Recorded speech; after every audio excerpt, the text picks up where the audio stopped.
Coucou mes reines. Si vous venez de découvrir que vous êtes enceinte et que vous êtes totalement perdue, vous ne savez pas ou vous ne savez plus si vous devez poursuivre cette grossesse ou avoir recours à une IVG, alors ce podcast est sûrement fait pour vous et je vous propose de me retrouver juste après le générique. À tout de suite. Bienvenue à toi ma reine sur Love is the Answer, le podcast de l'amour qui est dédié aux femmes. Si tu ne trouves plus le chemin et que tu te sens isolée, je vais te montrer que tu es reine. Reine de ta propre vie et surtout que tu n'es jamais seule.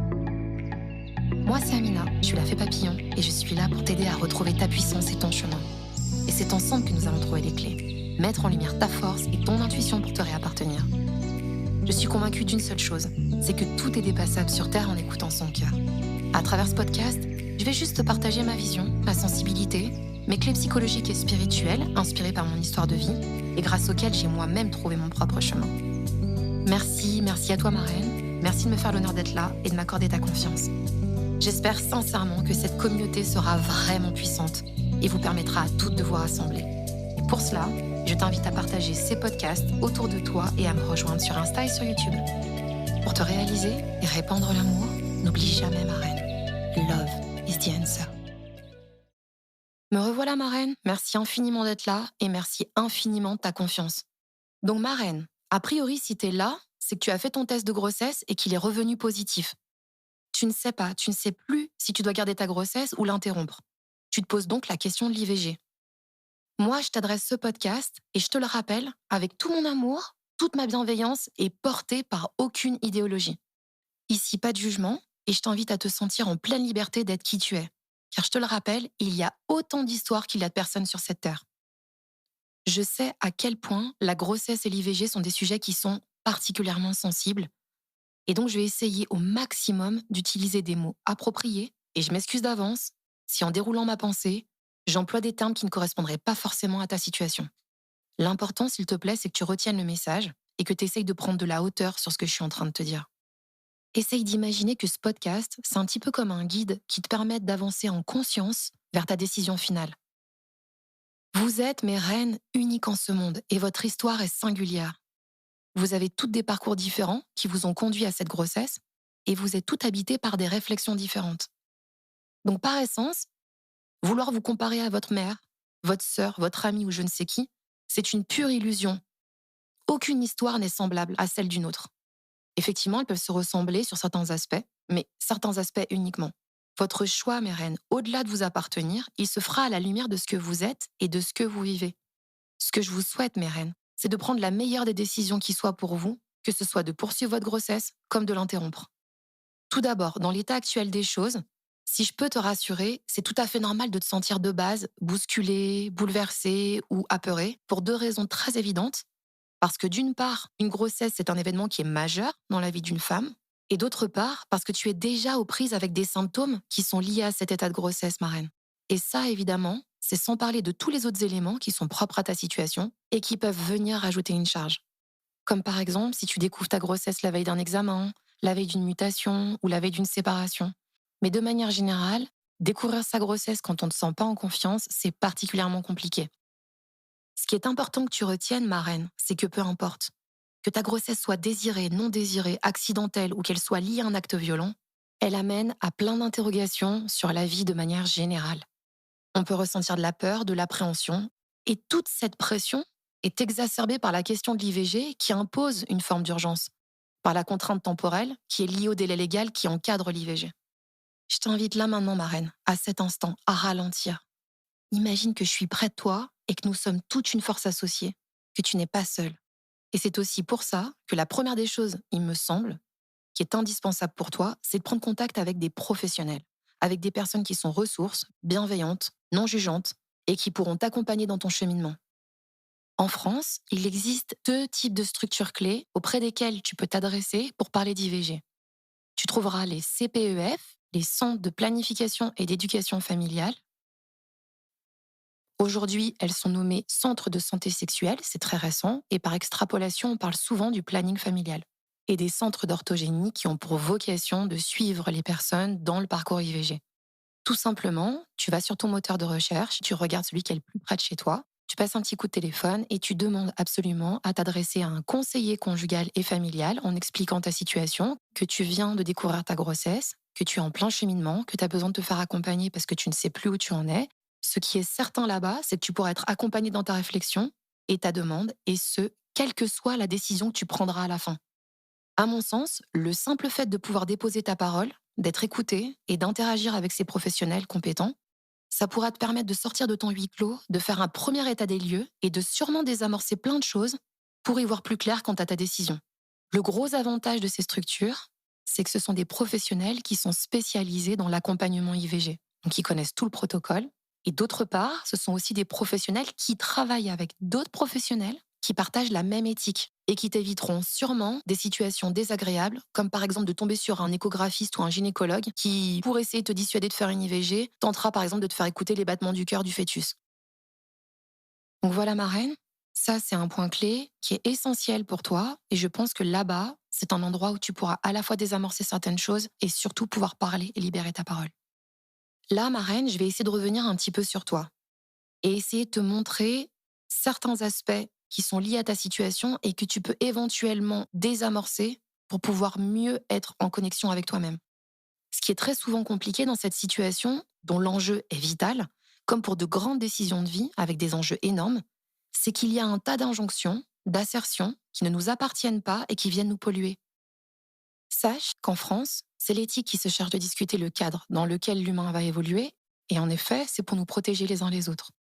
En revanche, là, ma reine, c'est une toute autre dynamique que de savoir si ce que tu fais, c'est bien ou mal. C'est beaucoup plus profond que ça, c'est beaucoup plus intime. La vie n'est pas faite de deux couleurs, c'est pas blanc ou noir, il y a une infinité de possibles sur Terre. La vie, ma reine, c'est juste une histoire de nuances. Chaque personne perçoit une situation à travers son propre filtre. Et comme chaque filtre est différent, chacun va vivre la vie et relever ses défis à sa manière. Parce qu'une grossesse, c'est avant tout une aventure avec soi. Avant même d'être en projection sur la vie d'un nouvel être ou de son compagnon, il s'agit d'un voyage avec soi, son corps et son devenir. Une femme a absolument besoin d'être en phase avec elle-même pour se garantir et garantir à un autre être sa sécurité affective, psychique, émotionnelle, matérielle, etc. Donc pour ça, la femme doit pouvoir être la plus alignée avec elle-même. Quand je dis alignée, ma reine, je ne sous-entends pas qu'il faudrait remplir tous les critères pour pouvoir devenir mère. Parce que je pense au contraire que si la personne est alignée avec sa décision, elle trouvera toujours les ressources en elle et à l'extérieur pour y parvenir. En revanche, je dis que c'est une discussion avec soi-même et que chacune doit pouvoir être accompagnée dans sa décision et quelle que soit sa décision. Pour ça, c'est aussi très important pour vous que vous compreniez que, comme tout épisode de vie, il se passe dans un espace-temps qui n'est pas celui de demain, qui n'est lui-même pas celui du surlendemain. C'est-à-dire qu'il s'agit de toi, aujourd'hui, là et maintenant, en toute connaissance de cause, avec l'environnement que tu as actuellement, avec qui t'es, ton âge, de qui tu es entouré, etc. La vraie question, c'est qu'est-ce que je fais quand j'écoute mon fort intérieur, si j'écoute mon intuition profonde? Personne d'autre que toi ne peut savoir ce qui est bon pour toi. Ma reine, je te propose un petit exercice, celui de prendre une feuille et de poser sur papier, de manière très spontanée, de manière très intuitive, tout ce qui te vient à l'esprit quand tu penses à cette grossesse, tout ce qui te met en joie, tout ce qui te tourmente, surtout de libérer ta parole. Autorise-toi, ma reine, à dire les choses telles que tu les penses. Par exemple, je me sens pas prête d'accueillir un quatrième enfant, c'est la fin de mon couple. Si demain je décide de continuer cette grossesse, si ma famille apprend que je suis enceinte, elle va me rejeter. J'ai pas les moyens de finir les fins de mois et je vois pas comment je pourrais accueillir un enfant dans ce contexte. On n'accueille pas un enfant dans ces conditions. En bref, à ce moment-là, ma reine, dépose tout ce que tu as, c'est vraiment ton moment à toi. Essaye d'identifier, ma reine, quelles sont les raisons qui te conduiraient à poursuivre ta grossesse et quelles sont les raisons qui te conduiraient à interrompre ta grossesse. Là, je vais faire une petite aparté et te partager mon point de vue concernant ma foi. Selon ma foi profonde, Dieu, l'univers, la vie, peu importe comment tu ressens cette puissance supérieure, peu importe comment tu la nommes, pour moi, elle est infiniment grande et bonne. Et elle ne ressemble pas à un censeur qui donnerait des châtiments, selon moi. Ce qui est important, c'est ton intention. Donc, parmi toutes les phrases que tu as déposées sur papier, essaye de repérer en surlignant toutes celles qui ne t'appartiennent pas réellement et qui relèvent du jugement, de la morale ou parfois aussi d'une éducation du type je suis une incapable, c'est de ma faute, j'avais qu'à me protéger, ma sœur l'a fait, alors pourquoi moi je serais pas capable? Je culpabilise parce qu'il y a tant de femmes qui souhaiteraient être enceintes et moi j'ai cette chance et je me laisse le droit à la réflexion. Tout ça, c'est de la pollution et tu prends tout ça et tu mets à la poubelle pour essayer d'y voir plus clair sur ce que tu peux retenir qui t'appartient réellement et qui est fidèle à toi-même. Les bénéfices auxquels je crois, moi, avec cet exercice, c'est que d'une part, ça peut te permettre de sortir d'une pensée qui tourne en vase clos. D'autre part, ça peut te permettre de t'autoriser à libérer ce que tu as à l'intérieur et que tu ne t'autorises pas à dire. Parce que n'oublie pas, on nous a bien fait croire qu'on ne pouvait pas dire ou penser certaines choses. Et enfin, je pense que par le biais de l'écrit, ça peut te permettre de voir les choses sous un nouvel angle. Comme par exemple de voir qu'il y a des choses qui appartiennent à tes parents, qui appartiennent à la société ou qui appartiennent à ton compagnon et qui viennent perpétuellement faire du brouhaha dans ton esprit. Donc l'important, c'est d'être la plus sincère avec soi-même, en libérant les émotions du moment, les pensées qui te traversent, et en gardant en toi qu'il y a une seule et véritable interrogation, c'est est-ce que toi, tu te sens en accord avec toi-même pour pouvoir poursuivre cette grossesse. Tout est une histoire de conjoncture dans la vie.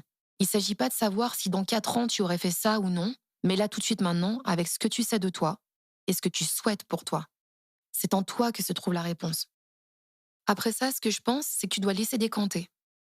Le temps, c'est ton meilleur ami, n'est-ce pas? Donc il faut savoir que quand l'humain est plongé dans un état de confusion, dans de l'urgence, dans du drame, son cerveau tourne en boucle et c'est fondamental pour revenir à son intuition, de revenir à son corps, de se réancrer. C'est assez compliqué quand on n'a pas l'habitude et c'est pour cela que dans un second temps, ce que je t'invite à faire, c'est quelque chose qui te ferait vraiment du bien et de préférence être en contact avec la nature parce qu'elle te ressource et qu'elle va sûrement te permettre de pouvoir décrocher avec le mental. Je t'explique.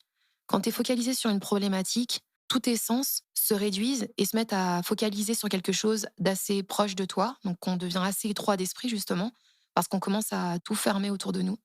Le fait d'aller dans la nature et de porter son regard loin, comme par exemple sur le ciel, de regarder ce qui se passe à la cime des arbres, de porter en fait sa vision plus loin que simplement ses pieds, ça permet en fait de pouvoir décrocher. Donc physiquement, je pense que c'est le moyen le plus évident pour couper avec ton mental qui s'agite. La pensée va probablement revenir au galop, laisse-la traverser. L'idée, c'est de revenir le plus régulièrement au calme intérieur, dans un état où ton attention se porte sur autre chose, pour relâcher avec le mental. Ton esprit y verra sûrement beaucoup plus clair après tout ça, et en revenant sur ce que tu as déposé sur papier, tu découvriras sûrement des options auxquelles tu n'as pas pensé. À présent, j'aimerais revenir plus en profondeur sur la possibilité d'avoir recours à une IVG. L'IVG, c'est un sujet qui est très vaste, qui est très complexe. Il y a plein d'enjeux autour de la question de l'IVG et franchement, il y aurait beaucoup à dire. Mais ici, là, maintenant, il s'agit de toi, ma reine, de te remettre en contact avec toi-même, sans cette pensée universelle, justement, et à l'écart de cette bien-pensance. Ma reine, l'IVG n'est pas un choix tel qu'on voudrait nous le faire croire. Quand on te dit des phrases du genre les femmes prennent ça comme une contraception ou les femmes qui font des IVG sont des femmes inconscientes, toutes ces aberrations qu'on ne connaît que trop bien, ce sont des purs fantasmes. Effectivement, c'est une décision qu'on doit prendre, mais ce choix, il se fait par défaut. Je pense pas qu'il y ait une femme sur cette terre qui se réveille un matin et qui va faire une IVG comme on programme un saut en parachute juste pour le kiff. Personne ne fait une IVG par gaieté de cœur comme certains voudraient nous le faire croire. Même quand on a des femmes qui semblent faire une IVG en toute insouciance, c'est indéniable qu'il y a une part inconsciente qui est à l'œuvre. Et c'est pour cela que rencontrer un CCF, comme je te l'ai conseillé précédemment, ça peut t'aider à mettre en lumière des choses qui se jouent pour toi autour des questions de la grossesse et ou de l'IVG. Chaque femme a son histoire, son parcours qui l'habite, et chacune doit pouvoir être accueillie avec ce qu'elle est et ce qu'elle vit. Toutes les femmes de ce monde sont touchées par ces questions un jour ou l'autre, de près ou de loin, même ceux qui l'ignorent. En France, tu sais, l'IVG concerne une femme sur 3. Cela veut dire que forcément, c'est un sujet tabou si autour de toi tu n'en as jamais entendu parler, parce que forcément, tu as soit une maman, soit une grand-mère, soit une tante, soit une cousine, une amie, bref, quelqu'un qui est ou qui a été concerné par l'IVG. Et donc par extrapolation, un ou des hommes aussi. Donc quand tu te figures que tu es la seule à être habitée par la culpabilité ou le poids du jugement, sache ma reine que c'est faux. L'IVG concerne toutes les femmes, quelle que soit leur appartenance religieuse, leur position sociale, leur niveau d'éducation, leur nature, etc. Et donc, ce que je veux que tu retiennes, c'est que tu n'es pas seule. En bref, l'IVG, c'est l'affaire de tous. C'est pas qu'une question de vie ou de mort, d'un être en devenir, tel qu'on voudrait nous le faire entendre. Oui, en effet, c'est une vraie question éthique qui demande d'être exposée, discutée avec mesure et grande attention, mais c'est avant tout une histoire de vie. Et la vie, ma reine, est faite de surprises, d'imprévus, d'expériences douloureuses à traverser. Et ce cheminement, c'est un enseignement, quelle que soit ta décision. Je ne cherche absolument pas à vouloir orienter ta pensée. Je souhaite juste t'inviter à voir plus large et en l'occurrence, à voir la réalité de l'IVG. Il y a autant de raisons, tout aussi valables les unes que les autres, qu'il y a de personnes sur cette terre. Donc vouloir coller des clichés sur qui peuvent être ces femmes qui sont amenées à faire une IVG, c'est absolument grave, parce que ça relève purement du fantasme et d'une invention de l'esprit. Dans la vie, il faut vivre une expérience pour en percevoir les sensations. Je dis pas qu'il faut vivre la situation pour pouvoir en parler, Mais je dis que développer des clichés sur la vie, c'est une erreur monumentale parce qu'on ne sait jamais ce que peut vivre notre alter ego. La vie, elle est bien plus créative que ces simples clichés qu'on nous sort. Et personne ne peut savoir à part celui qui vit l'expérience. Qui mieux donc, ma reine, que cette même personne pour prendre cette décision? Je t'en supplie, retire-toi tout jugement, toute culpabilité de ton esprit au maximum et reste à l'écoute de toi-même. Ce qui importe, c'est ce que toi tu sais de toi. C'est ce que toi tu ressens. Tu es la seule à savoir ce qui t'anime. Ma reine, seuls les ignorants jugent. Avant de clôturer sur l'IVG, je veux juste te donner 4 points essentiels à retenir. En France, l'IVG est autorisé, ma reine, jusqu'à 16 semaines d'aménorrhée. C'est un acte médical légal qui est pris en charge à 100% par la sécurité sociale. Il peut se faire dans l'anonymat si tu es mineur ou en situation de danger, donc n'hésite pas à la demander. Et la loi dit que c'est à la femme et seulement à elle que revient la décision. Tu peux aussi trouver toutes ces informations en détail sur le site du gouvernement ou auprès des structures dont je t'ai parlé précédemment, comme les centres de santé sexuelle ou les centres d'orthogénie. Et comme toujours, ma reine, garde à l'esprit que ton corps t'appartient et que tu restes libre. Libre jusqu'à la dernière minute, jusqu'à la première phase du processus de stopper l'IVG, si t'en avais fait le choix. Donc pour revenir à l'essentiel, ma reine, il n'y a pas de bon ou de mauvais choix. Je te souhaite juste de le faire en conscience. Sache que tu es ta boussole, tu es ton intuition, tu es ton propre guide. Fais ce qui vibre le plus juste en toi à ce moment et surtout, accorde-toi beaucoup d'amour et de compassion. Voilà ma reine, j'arrive à la fin de ce podcast. Si tu as besoin d'échanger, de partager, n'hésite surtout pas à me rejoindre sur l'Instagram de La Fée Papillon ou la chaîne YouTube Love is the Answer et à me faire part de tes questions ou réflexions en commentaire. Je te souhaite le meilleur, ma reine, sur ton chemin. Les épreuves d'aujourd'hui deviendront des enseignements pour demain.